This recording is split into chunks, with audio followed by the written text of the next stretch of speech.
Hey, welcome to the beersjackofbbq. Check out the Wagyu ribeyes we did on the SNS Kettle. Hey, I'm Craig, man behind the camera's Jack. Got two silver level Wagyu steaks from Hassel Cattle Farms, or I should say, I always get that wrong, Hassel Cattle Company. Like I said, to me they're a little bit better the grade than prime is what it would be. So they're looking nice. They're about 1.25 inches, 1.5 inches thick. We're got the SNS Kettle set up to go indirect initially, because being that they're only about 1.5 inches, the indirect side won't take real long. Got a lot of smoke coming from the grill. I'm also working with ChefsTemp S1 and the Breezo fan, and that's what's happening. The grill's coming up the temperature right now to make it 250 degrees, so that's why you're seeing the smoke. So let's get these things, as soon as that's up to temperature, we're gonna get these on the grill.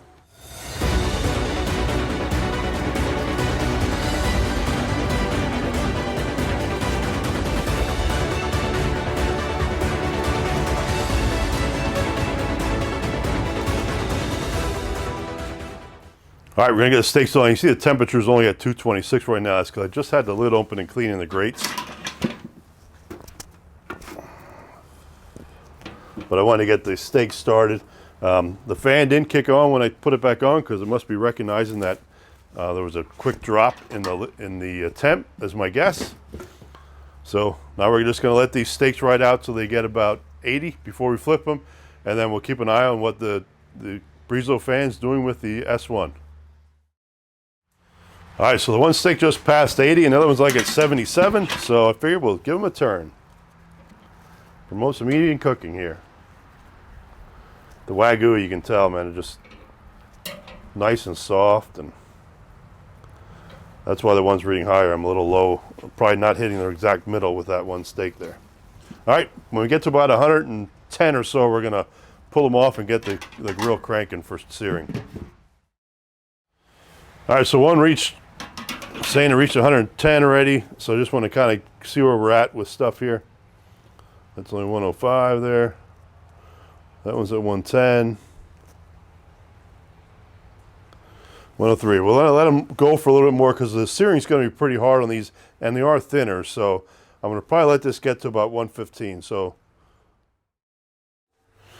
all right, do a quick final check on these, but we're probably going to pull them off because the searing will take care of the rest then. And again, Jack and I, as you know, we're always good 117 with the low end of medium rare anyway, so those look perfect to pull off for us for what we're doing. Gonna let these hang out while we get the grill turned up.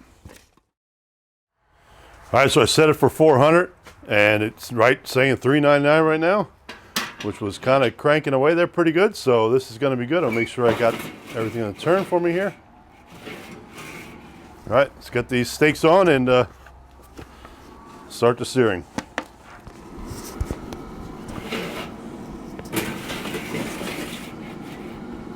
Gonna go a minute aside. All right, that's 1 minute. Starting to get things moving here. All right, another minute.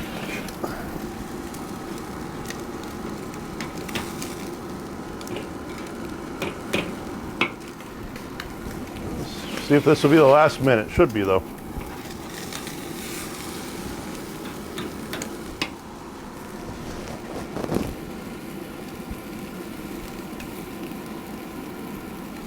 Yep, don't want to overdo them.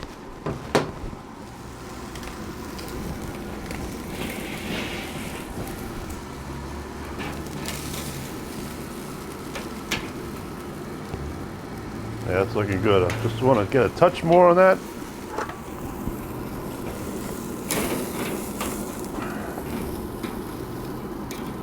All right, we'll see you on the cutting board. As always, cheers.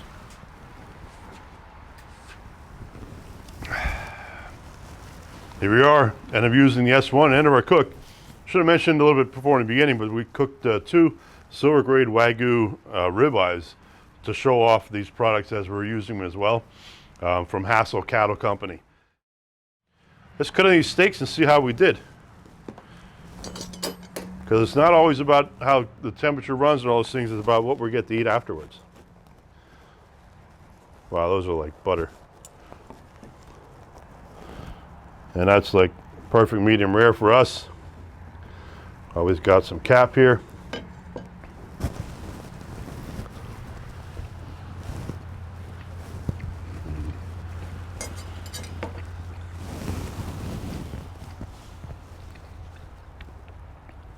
Wow, that is good. Should have mentioned I salt brine them 24 hours in advance before bringing them out today. Let them sit in the fridge. But hopefully I see you and subscribe to the channel. Click the little bell, get notifications, and we'll see you next time.